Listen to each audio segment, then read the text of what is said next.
Make sure that our slides are advancing. Hopefully you're seeing a fabulous picture of John and me. All right, so I'm Paula Williams. And I'm John Williams. And we are ABCI. And ABCI's mission is? To help all you folks out there sell more stuff and services and products. Right, to sell more products and services in the aviation industry. And today, to that end, actually, we do a lot of these educational sessions because we found that the more people know, the better they do, and the better we do. The better the industry performs, the more potential clients for us, and so on. So we are really glad that you're here. And also here today, we have Doug Evink, President and CEO of Tannis Aircraft Products.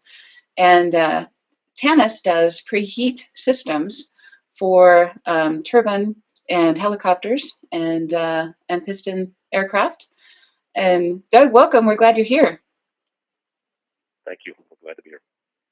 Excellent. You want to tell us a little bit about Tannis?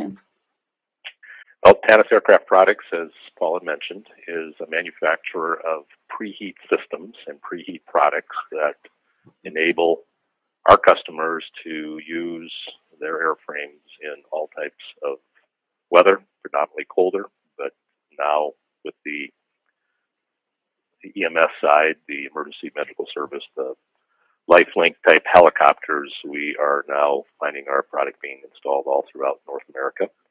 We've been in business for 41 years. We manufacture our product in a great test bed called Minnesota. We have a manufacturing site at Glenwood Airport in Glenwood, Minnesota, and our engineering and admin and sales office is in Minneapolis, near the Anoka County Airport, one of the reliever airports.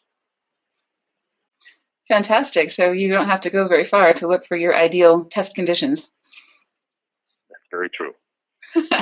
And Doug Goldstrom, Doug from the other part of the country, is President of Sales and Marketing at Special Services Corporation, which is a charter and management company that takes very good care of their customers in South Carolina and neighboring states. And Doug, maybe you can tell us a little bit more about SSC. I know you do it better than I do. Well, you do a good job. Thank you, Paula. Yes, I'm Doug Goldstrom, and I work for a company called Special Services Corporation, and we are a management company. We manage jets and single-engine airplanes for owners in and around the Greenville market.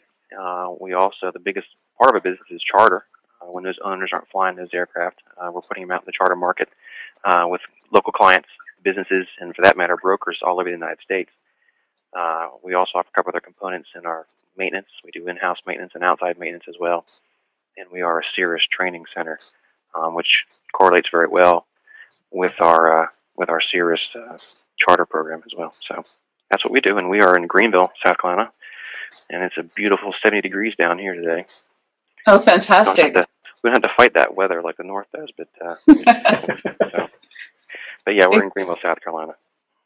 Fantastic. Well, and the reason that I invited both Dougs today, besides the fact that they both have the same first name, is because they're both from companies that have a really strong referral base and a really strong business that comes from repeat customers and things. So, we really want to show what's really working in the industry and not just talk about textbook theory, which we can talk about all day long, but having people who are really selling products and services in real businesses in the real aviation industry in the wild is something else.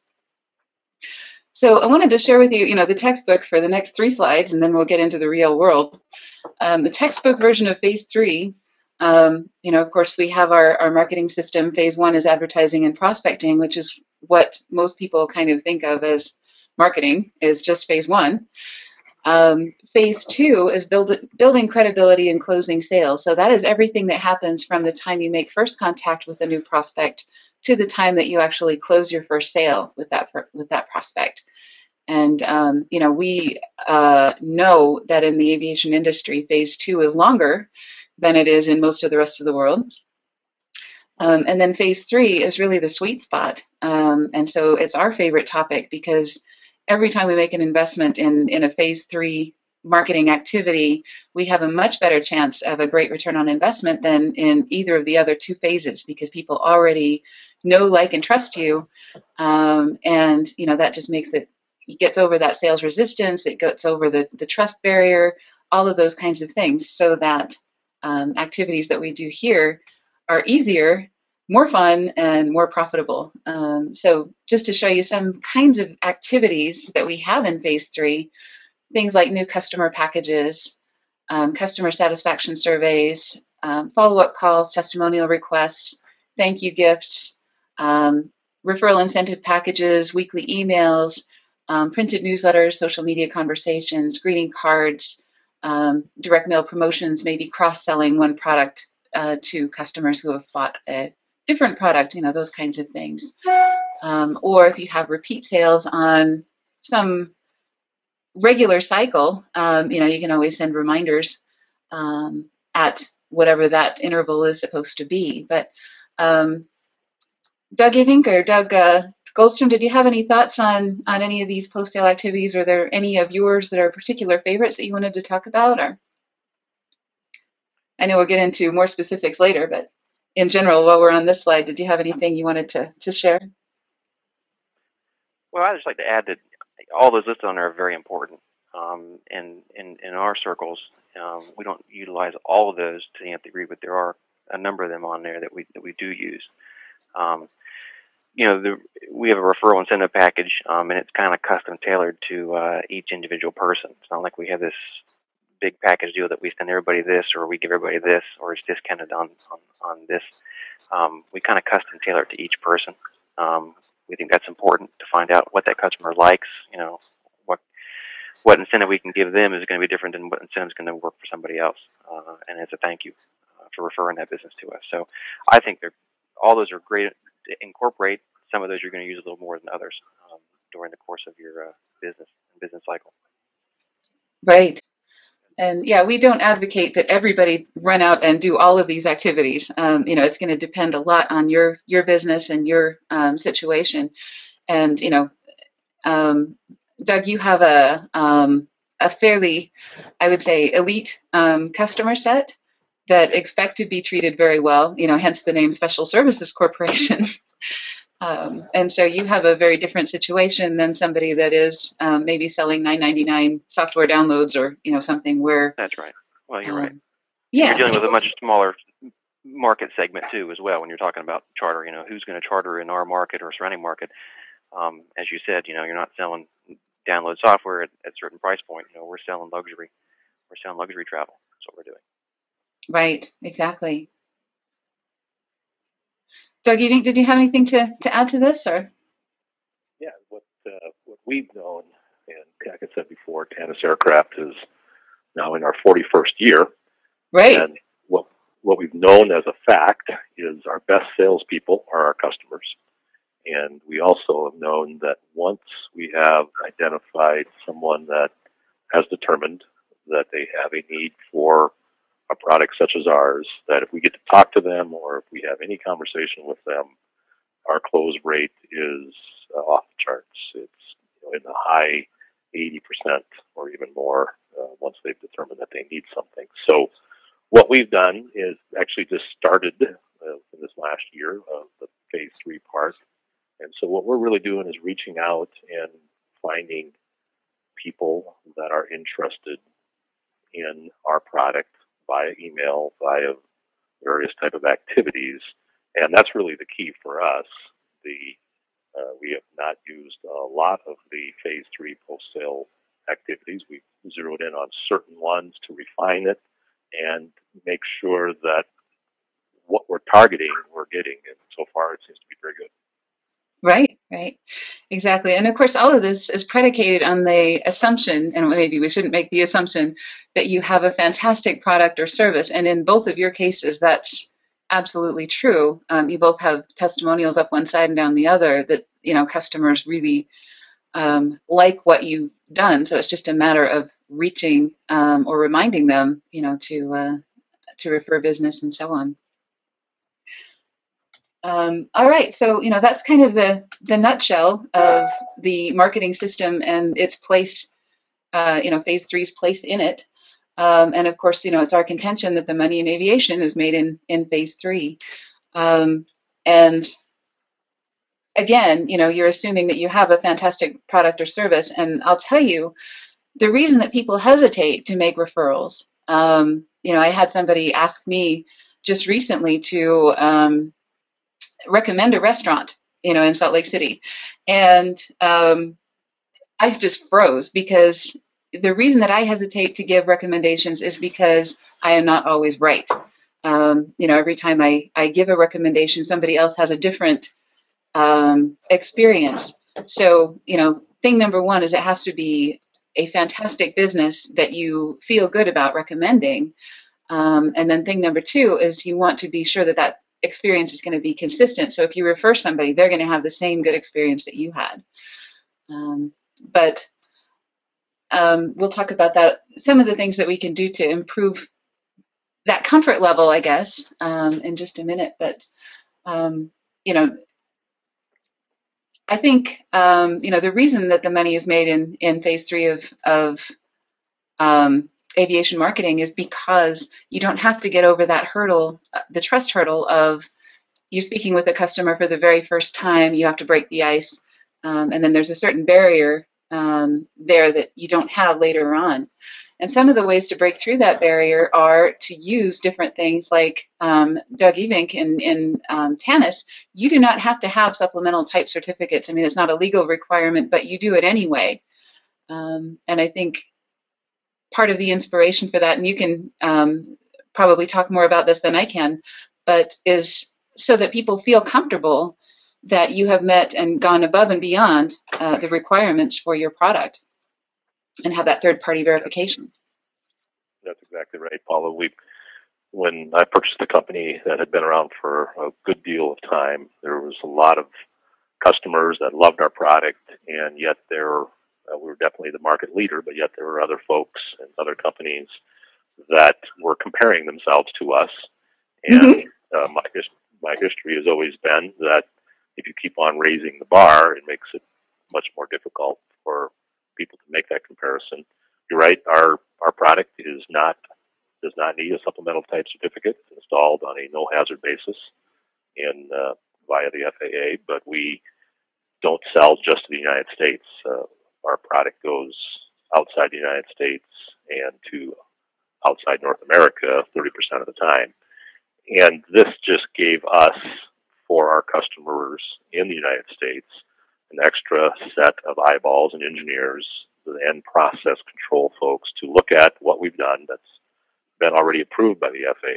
We do have a PMA, a Parts Manufacturing Authority, for our product, and we took it to that next level. So we have our 4-cylinder piston system, STC, for all Lycoming, Continental, and Franklin engines, and our 6-cylinder. And then the helicopter industry is a little bit different and requires some additional certification, so that we are also taking a segment of our product and getting STCs for specific EMS-based helicopters that we intend then to take and be able to use that outside the United States. Like, for instance, our Bell 429 product has already been approved by Transport Canada, by Russia, the IAC in Russia, and by JCAB in Japan. So we're just basically giving the people that already were our great referral source that extra set of confidence that says, of course, I'm going to always say my product's the best, but what are my customers saying, and what did the FAA say when they looked and tested our product? And we had to prove to them that it does what it does. Right. And I think, if you looked at this as the equivalent of, like if I'm recommending a restaurant having a 5-star rating and other reviews, then I feel more comfortable referring that, because I know that a third party has looked at that restaurant, and it's not just my experience that I'm relying on to make a good referral. I've also seen that it's been approved by some third party, and looked at, as you say, by another set of eyeballs, another set of engineers, another set of critics to make that determination. So it's not just my opinion, and I'm more likely to feel comfortable making a referral or giving a testimonial, because I know I'm not the only one having that experience. Of course, the other thing is these are regulatory critics too, so it has an added weight. But we learned a lot, and I will say, I'm proud of our employees and what they did to get our very first SDC, and now 4 more since then. But our products improved because of the process. We submit, and we believe we have what it takes, and it's all ready to go. And during that process, you find some things that you have been asked, and you actually come out with a better product. So we do know that actually raised the bar for us internally and, of course, externally too. Right. So that third-party verification, it's more work, but it's been worth it in your case. Correct. Excellent.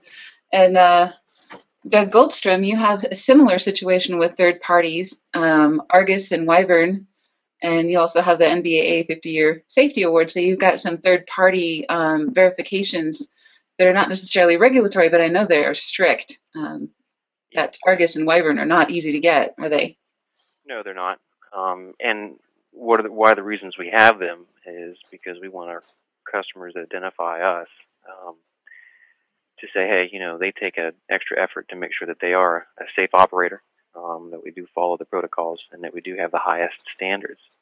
That's one thing we can brag about, even in our local market, that we are the only operator around, and one of the very few in South Carolina to have both ratings, because it's important. And we also, expanding our business out with our broker network, it was important to have those as well, because of that, we bring additional business in from the brokers, because there are a lot of brokers out there that will only do business with operators that have an Argus or a Wyvern rating.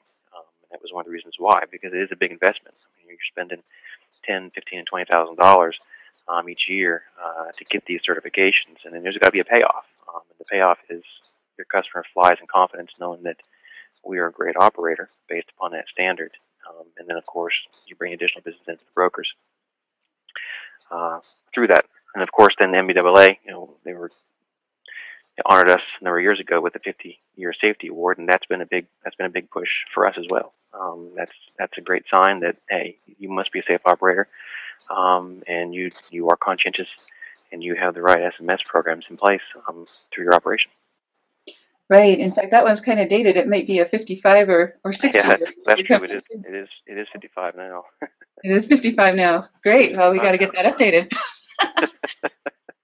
Fantastic. But, people often ask us, is it worth joining this organization or applying for this award or applying for this certification or this rating or whatever? And the answer is always, does it mean anything to your customers? And, in your case, you've got brokers that you're working with. So, the Argus and the Wyvern means a lot to them. That's right. Right. In our case, it strictly just based on brokers. It's important for us to have that rating, because otherwise they would not utilize you to fly with you. Because we fly for Syngent, Flight Options, NetJets, and they'll only use us because of those ratings. So right. You can potentially walk away from any of that business as well when you make that decision to say, hey, I don't think we're going to participate in that. Yeah. Let me ask you this. Do regular customers or civilians or, people who are maybe not in the aviation industry, do they ask about those as well, or do they not know? I would say a quarter of them do ask about it. 100% of them are told about it. Okay.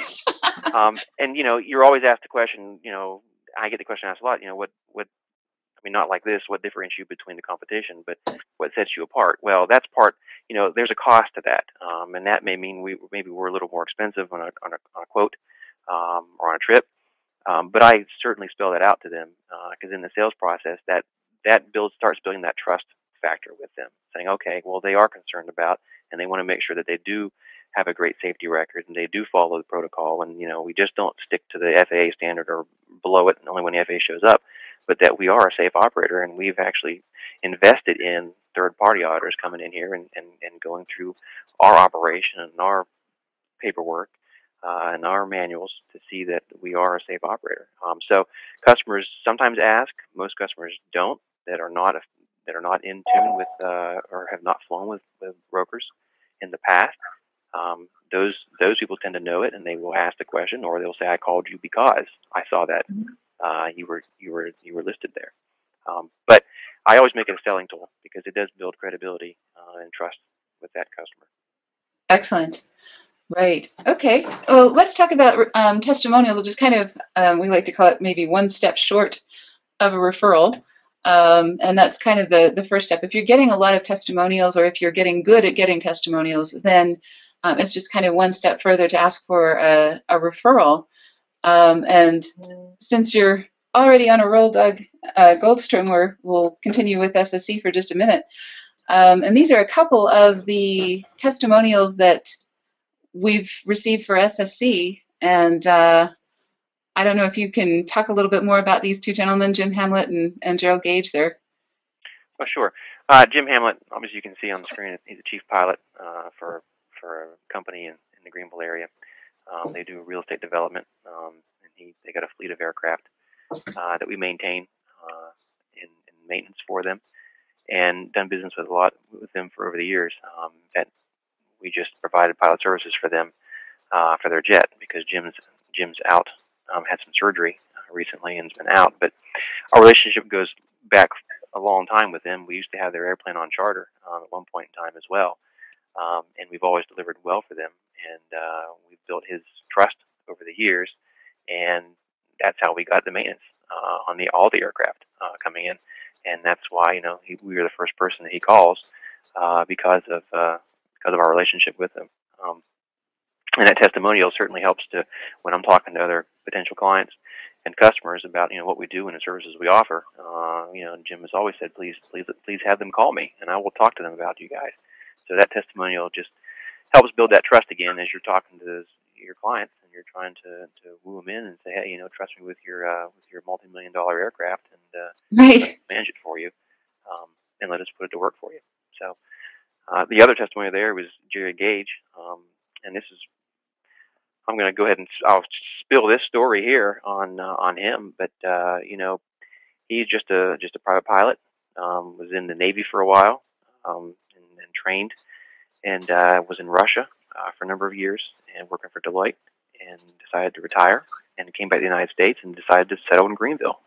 And how he got connected with us is he bought his first Cirrus, and he was looking for options. Should I hangar this myself? Should I do everything myself? Hey, should I have somebody manage this? Well, we were referred to him through a contact that we had in aviation and said, hey, you need to go talk to the team at Special Services.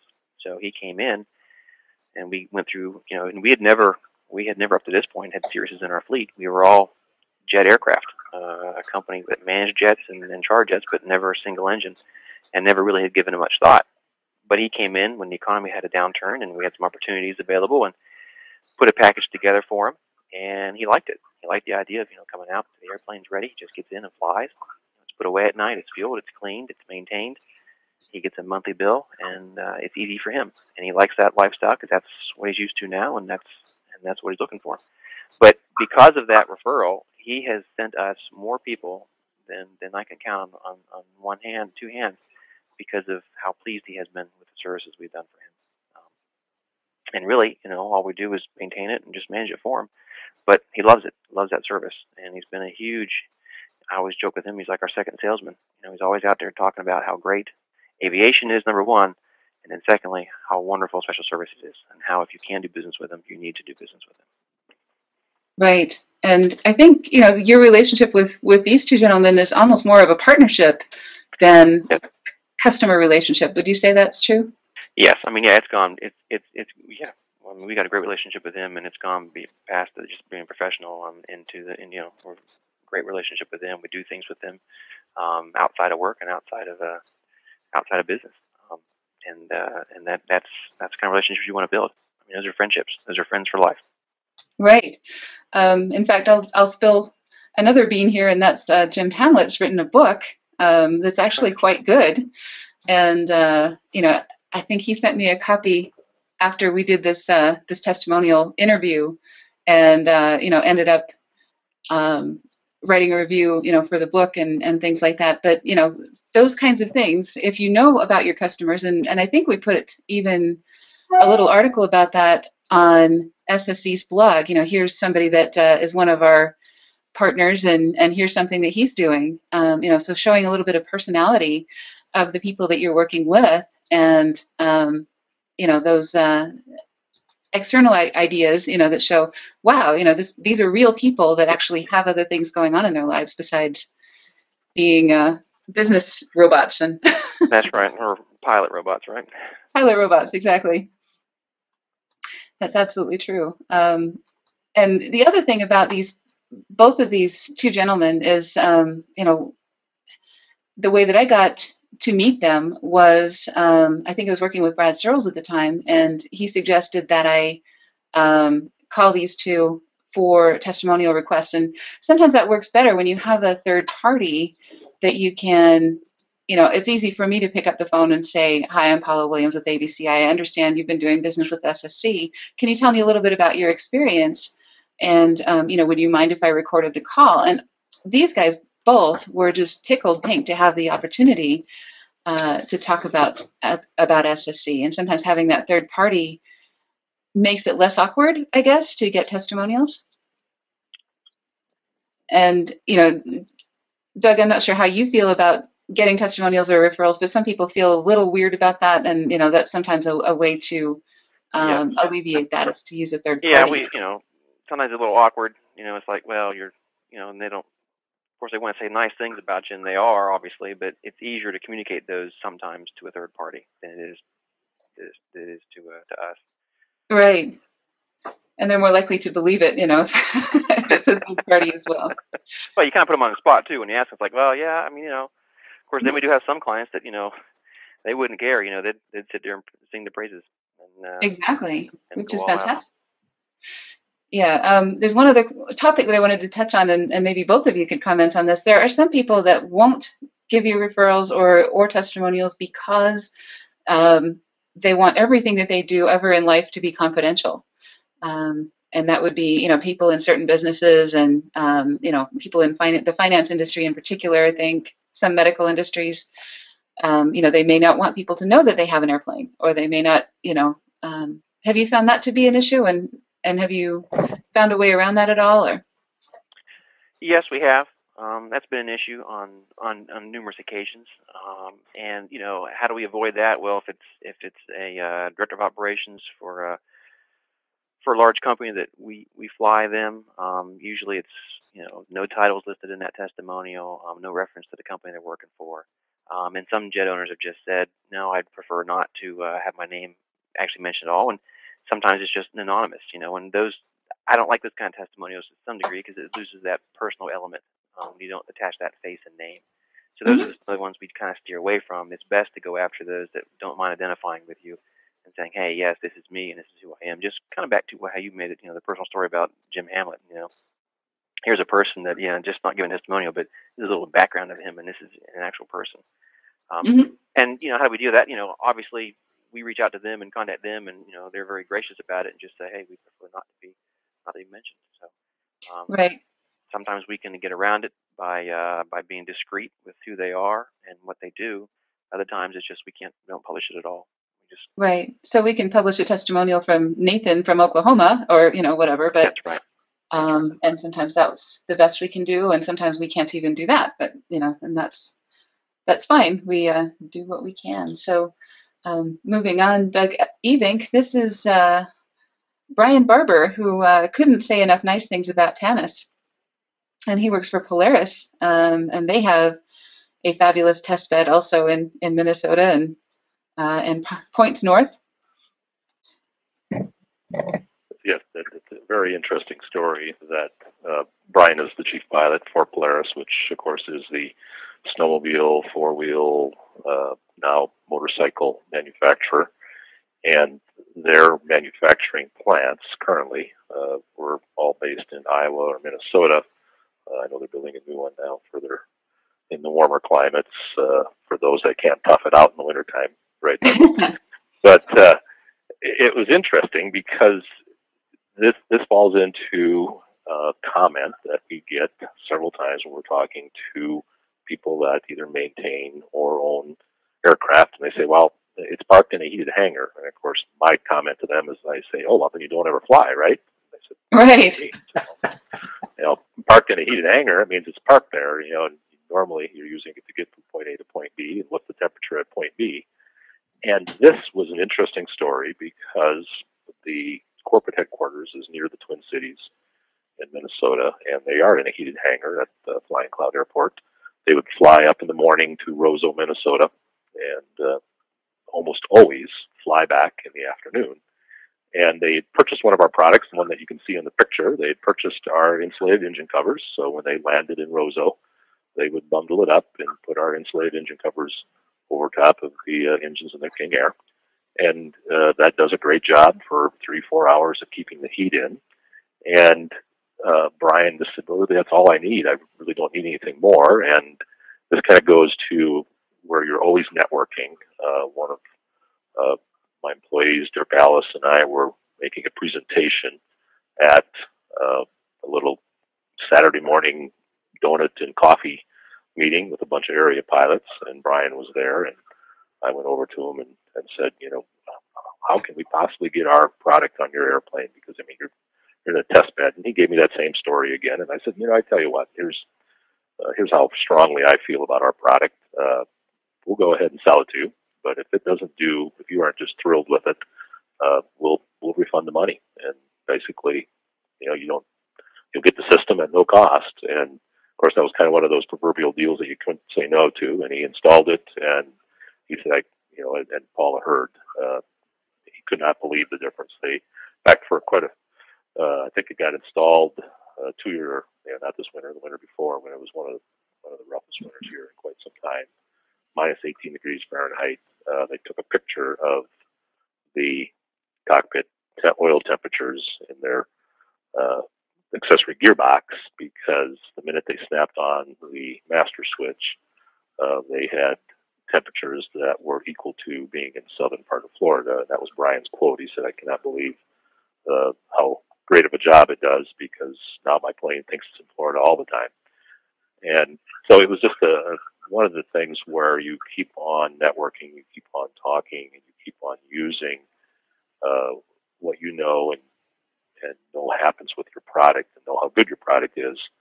And you take it to that next step. And now he is, as Paula heard when she called him up, he's been telling everybody how great the product is.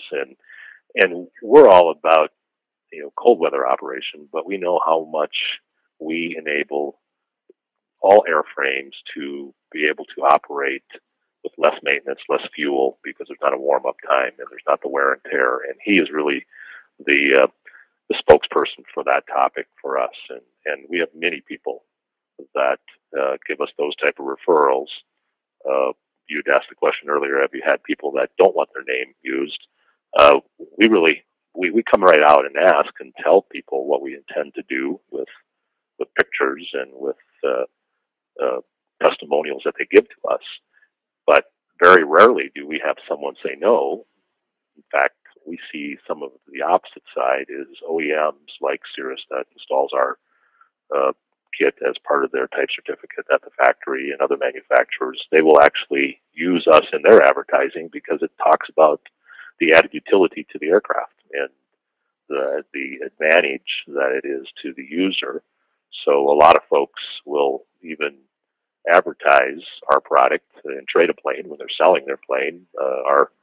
Our name will be listed as one of the added items onto the aircraft to show the value to the end user. And that's just taking that referral step to the next step. That's not only are they referring you, that shows the real value in what you're doing, that now they're listing it as an item that they're willing to basically say, hey, this is what's on my aircraft that allows me to basically promote and state that this is why this aircraft is a better value to you. Right. And, that kind of speaks to that partnership idea. When you invest in a Tannis preheat system, you're adding value to your aircraft, and you're also adding extended range. You're adding the shorter warm-up times, if you're running some kind of a service. So that's advertising for a flight department manager who's made a great decision, and needs to let people know what he's done in the last, his accomplishments. That could include reducing the amount of time from a call to wheels up, and that kind of thing. So that does work both ways. And I know I didn't add a slide about this, but that's when we did those banners that have Tanis on one side and the installation facility on the other, that's another example of those great partnerships that lead to those referrals.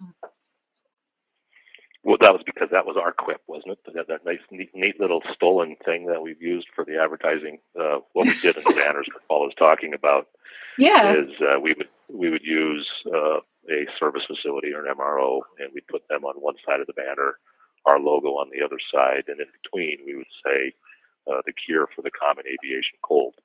Exactly. A pun on the terms, of course, but we've had people in Alaska and other places that literally take that banner, and we're not talking about something that's just a small little poster. We're talking about a 12-foot banner that they would hang up in their hangar so that people, as they're walking by, see it. And again, that's a great referral source, that people see it and then they ask the question.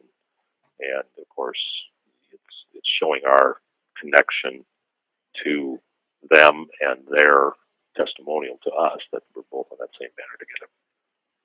Right. So just like, every little cafe in the world has one of those little Coca-Cola banners that advertises their name. Now every MRO in the world is going to have a little banner that advertises, or actually a big banner that has a Tanis logo on it. So I think that's a good goal. All right. We may have a little ways to go to be every MRO, but that's a great comment.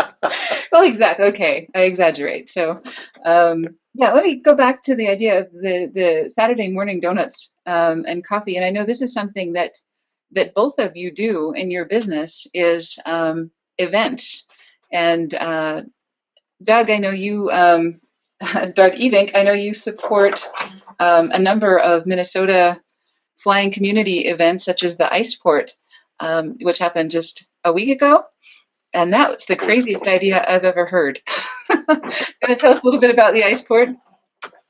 Yeah, the other Doug right now is probably going to start questioning the sanity of the panelists here. But in Minnesota, at the end of February, first of all, we do walk on water here in Minnesota in the wintertime, which is unheard of in the southern part of the states. But there are ice fishing houses all throughout the lakes in Minnesota. And at the end of February, all the ice houses have to be off the lake. And that first weekend after February, one of the resorts on Lake Mille Lacs, which is the second biggest inland lake in Minnesota, has the, quote, roads that they plowed to go to all these ice houses. And they just widen up one of the roads and make it a mile long, and it becomes a runway. In fact, so much so they actually listen to the forecast, and they make another runway so that we have both a downwind runway and a crosswind runway if the weather changes. And we started this a couple years ago with just a couple people that want to fly in the wintertime, but it's just so hard to get around. And they thought, what a great idea just to go and land on the ice with skis. But in this case, they didn't need it. They could land on a runway that was built. So we helped sponsor that event by giving away some items. The first year we figured we would have 10, 15 airplanes land there on the ice. We had about 50. The second year we had about 87. And then 2 weeks ago on Saturday, we had 104 planes land on the ice and come in for breakfast. So they sign up for a drawing. We give away some of our items and some other items that we have received from AOPA and other aviation companies. They have breakfast. They have a great time together. The resort is kind of their last hurrah until they close down, until all that wonderful ice melts off the water, off the lakes, and have open water fishing. And it gives us many leads because we ask the question, do you have a preheat system on your aircraft? And of course, if they flew there and it's landing on the ice, we know they need it, or they would need insulated engine covers. And we got over 150 names on entry forms that stated this is whether or not I have preheat or whether or not I need preheat. And we sponsor other type of events like that. That's probably the most successful. But we have many of the trade shows and many of the EAA events or breakfasts or seaplane events that we just try to hobnob with the folks and give back to the people that really have been our referral source. They have been selling for us, and we maybe don't know exactly who it is, and this gives them a chance to, quote, win something and give them time to talk to us in a pretty informal fashion. Exactly. That is not seen as a sales environment, but it's a lot of fun. Yeah, exactly. And Doug Goldstrom, I know you have some similar things. Before I ask you to move on to brokers and how that relationship works, let me ask you about your events, because I know you have the Southeast Aviation Expo that you host in your hangar, at least part of that as well. So that's a good event for you. Yes, it is.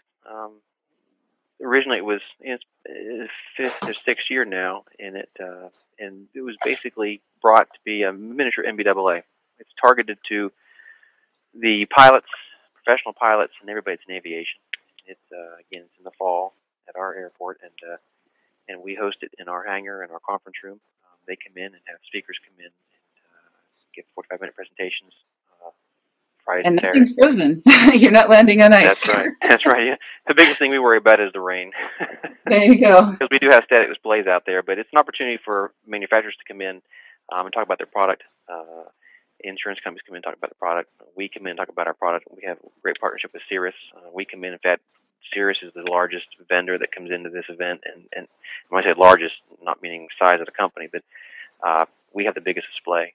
Because we are a Cirrus Training Center now, obviously, and there's a Cirrus Repair Center here, maintenance center here on the field as well. But we have the biggest presence with Cirrus here, and we host the event. It's an opportunity to get everybody out there, but it's also a great way to reconnect. I mean, this event, are we selling our charter business through that?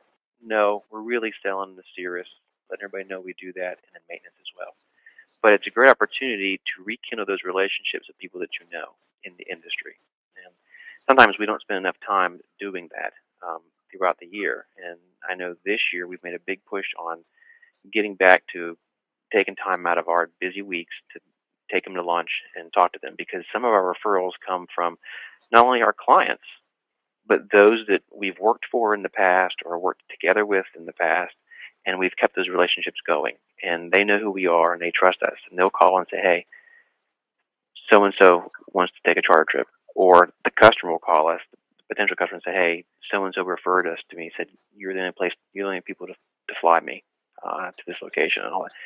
So we take advantage of those opportunities and really continue those relationships in those events. And it's kind of like having a donuts and all. Okay, well, you're establishing yourself as authority in that particular area, and now all of a sudden, as you build those, even with the group that may not necessarily use your business, but they know about you now, and you've gotten your name out, and they trust you now, and then they're going to start referring you. Right, absolutely. And maybe we can talk a little bit more. I mean, the broker system is really kind of an organized referral network. Yes. And a lot of people don't know how that works exactly, but they have similar things. So maybe you can explain a little bit about how that works. Sure. The broker market and the charter market, you got brokers out there that have airplanes. You got brokers out there that don't have any airplanes and rely on operators such as us that have a charter certificate that have the airplanes. And they'll call, and, it's you bid on. You're basically a big bidding process. Sometimes the lowest price gets the trip, but part of that is cultivating those relationships so that they do call you back, providing great service with their clients, and always gathering that feedback from them on, hey, what did your client say about the trip? What did they say about the airplane? What did they say about the pilot? And partnering with them and talking to them on an ongoing basis, because that's going to bring your business back. If they're happy and they're satisfied with the performance that you did in your aircraft, they're going to call you back. Sometimes it's logistics. They may not call you for a few weeks or a month because their passengers or their clients aren't in a location that's convenient for you to pick them up, cost-wise. But being in the broker market it's all about referrals. And the more we can get out there and market ourselves and talk to those people, the more we see the referrals coming in from the broker market. Right. Let me tie that back real quick to something that we talked about in a previous masterclass. Mike Ryan, who's one of our associates, has blown a lot in the backseat of some of the major charters. And he was talking about how a lot of times, with a lot of the major charter companies, he was so excited when he went from flying commercial to flying charter. He was thinking, oh, this is going to be fantastic because it's going to be so much of a personal experience. I don't have to wait in those lines and do all of those things. But when he started flying with some of the major charters, he said, it's the weirdest thing because I felt like a piece of meat being flown around the country. And in one case, one of the pilots of one of these major, and we won't mention the name, charter companies was actually talking with him or talking about him with the dispatcher, just like he wasn't even there. Well, I have to get this guy to St. Louis and then I got to turn around and do something else. And, it was just like he was just another thing that he had to do. And I think sometimes people have these expectations from their experience. And, it's not just a fee for a service. And, if you provide the lowest price, you're going to win. I mean, you really have to make your customers feel like you want their business, and it's more than just a simple financial transaction. And Doug, you and I talked about some of these details that you go into when you make a quote especially to an end customer. And I'm sure those broker relationships work that way as well. But maybe you could talk a little bit about that. Well, yeah. Well, I got a great follow-up story for you. Touching about that, he's flying on charter now. Well, we picked up one of our best clients that way. We were flying into an airport, and it was pouring down rain, and we didn't have our client on the plane at all. But one of the big operators flew in. Pilots got off, put the luggage out beside the airplane. It's pouring down rain. They walked into the facility, left the customer out there on the ramp in the rain with his luggage. Well, our pilots happened to observe that, and they walked over to the umbrellas, went and got his car, put his luggage in the back of the car. So the potential client says, hey, I appreciate you guys doing that. Can I have a card? Well, gave him a card, and 3 weeks later, we got a phone call. And he said, I quit doing business with them because I want to fly with you guys. So exactly. It goes to show that, every opportunity you have out there is someone's looking, and if you can deliver and make the customer happy, certainly in that circumstance, it worked very well. But back to your original question, which was, now I forgot it. What was your, what do we do? I guess your question was, what do we do? Well, it was just, the comment about, referrals are not always, especially even with brokers, it's not always just about price. It's about who's going to treat your customer best. That's and who right. are you comfortable making that referral to. That's right. What are you going to do, and how can you take care of them? Yes, they are a customer, and yes, they're paying a lot of money, but what can you do? What special things can you do to make that customer feel a part of your organization? And some of the things that we do is, when every time a client flies out of our facility, we have their car detailed and fueled, waiting ramp side when they come back. Obviously we cater to what we put on there on the airplane form when it comes to food and beverages. We like to know we try to call ahead of time and find out, not directly from them, but from an office administrator or a secretary, and say, hey, what are their likes, what are their dislikes, so that we can custom the trip to them.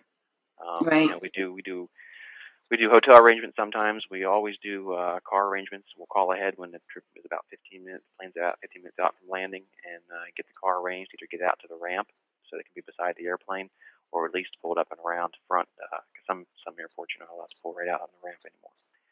But those are some of the small things that we do to help that business, because people come back from that experience and go, wow, they really took care of me, and they are the first ones to talk about it and tell everybody how great Special Services was at taking care of them. Exactly. Yeah, and those are the kinds of people you want to refer to your friends and family, because they're going to be treated well. That's and right. Not be left on the ramp in the rain. Yeah, that's right. Oh, man. Okay. Well, Doug Evink, you have kind of an interesting program. A lot of people say that you can't do a referral program in a business-to-business environment in aviation, that it's just, not the kind of thing where you give people a loyalty card or something like that, and it just isn't done. But you're doing exactly that with coffee cards with some of the service centers that you do business with. And did you want to explain about this program, or would you like me to outline it? Let me give it a try and see if I'm doing it right. Okay, it's your program, so however you outline it is probably correct. The interesting part for Tannis Aircraft Products is we have a great market share, and we have our product has lasted many, many years. We have people that come to us and say, I still have your product installed from 1980. And that's great, and that's adds to our referral. But what that means for new sales is we really need to know not only do you have an airplane, and the next question is, does it have a preheat system on it? And Exactly. we've got great data from the last several years of who we've sold it to and what airplane it's on. But as technology has changed, we obviously didn't have email addresses, and if you go not too far back, you only knew who you sold it to, and you really didn't find out the end number of the plane. So we really wanted to figure out, could our customers, who are the MROs, the service facilities, airplane manufacturers, would they cooperate with us in letting us know if there's an airplane that's flying in an environment that would need preheat, and that's quite a few of them, would they let us know if it didn't have a preheat system? So we asked them and didn't get much result.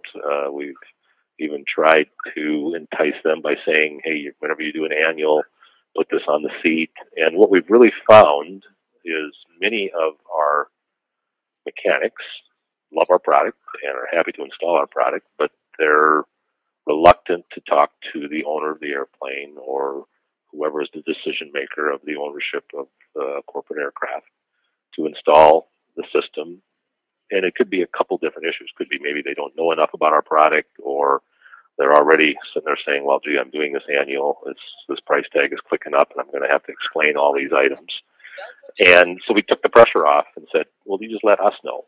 And that really didn't get a lot of traction. We got some, and then we came up with this idea, along with Paula's help, of saying, well, let's go out there and make it real easy for them. Just give us the tail number and the name and how you're connected, and knowing that we're going to follow up from there, and we're going to then take and in turn try to turn that customer right back to the same facility where we got the lead.